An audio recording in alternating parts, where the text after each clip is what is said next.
lii message mooy lancé Sénégalais yépp la nag parce que léeg-léeg nga gis nit wax ba xaabaabal ba wax lu ëpp léeg-léeg nga gis nit bind ci réseaux sociaux yi bind lu ëpp mbir mi du mbirum xeet bu leen kenn mës a dugal ci débat boobu kenn ku ne ci ñun les actes que tu poses n'engagent que toi engagé wul sa waayjur engagé wul sa waa quartier engagé wul sa waa gox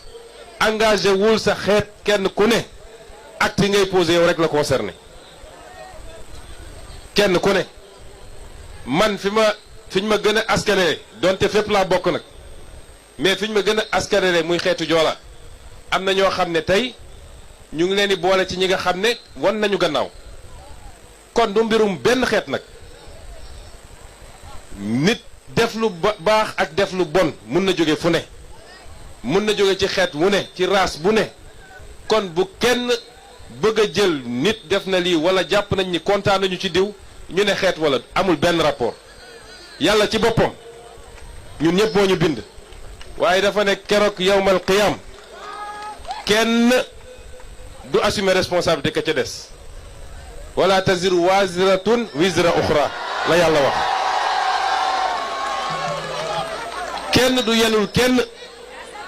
nee na dinañu dem ba baay du bëgg a reconnaître doom doom du bëgg a reconnaître ndey kenn du bëgg a xam kenn parce que day métti kon les actes qu'on pose engagent notre responsabilité personnelle ça n'engage aucune autre communauté donc débat boobu nañ ko teg fële Ousmane Sonko bu juumee wala mu def loo xam ne sénégalais yi mere nañ ko ci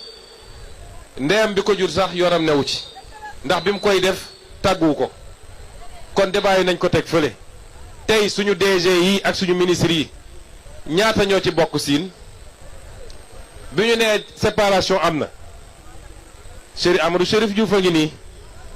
Marie-Rose Faye a ngi nii Mbaye Sène a ngi nii ñoom Jean-Michel Sène a ngi fi ñoom mun naa leen citer ñu dul jeex ci ñoo xam ne kàngam lañ ci parti bi